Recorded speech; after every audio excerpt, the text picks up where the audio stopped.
I think you had a point. Oh, yeah. So related to that, so what I thought during listening to that keynote is that so data, before thinking about data theory, we need to think more about the data is data machine readable or not, because for example.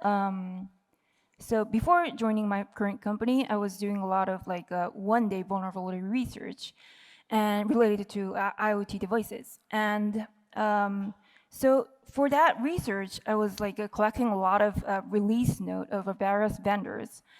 And so what I found is that most of the release note is not machine readable. It's not XML, it's not JSON. It's written by human in free format. So it was really like difficult to me to find when and what version that vulnerability to fix in IoT devices.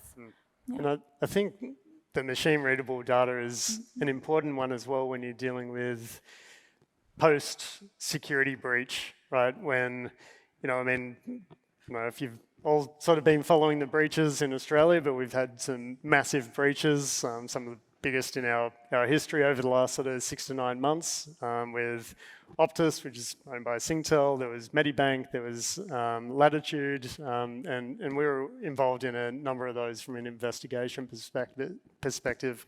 And one of the things that post-investigation, when you start dealing with things like class action lawsuits that come off the back of that, is the data actually readable?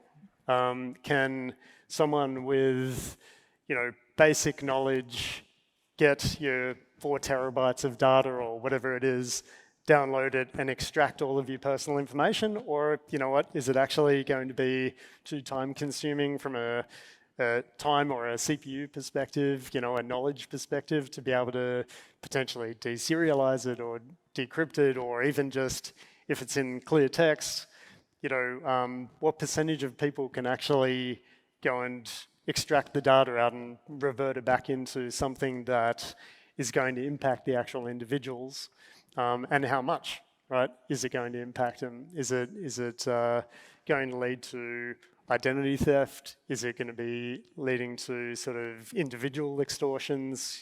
And that all comes into it as well from that readability. And that's not even talking about the data integrity aspects. Yeah. So there's this joke that there's 2 kinds of companies in the world: those that run SAP and those that don't.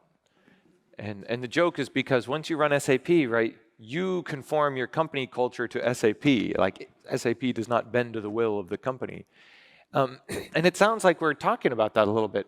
Either we'll tag our data and make it machine readable, or you won't. And you'll get all these benefits if you do it, and you'll have none of the benefits if you don't. And so it feels like, oh, I'm being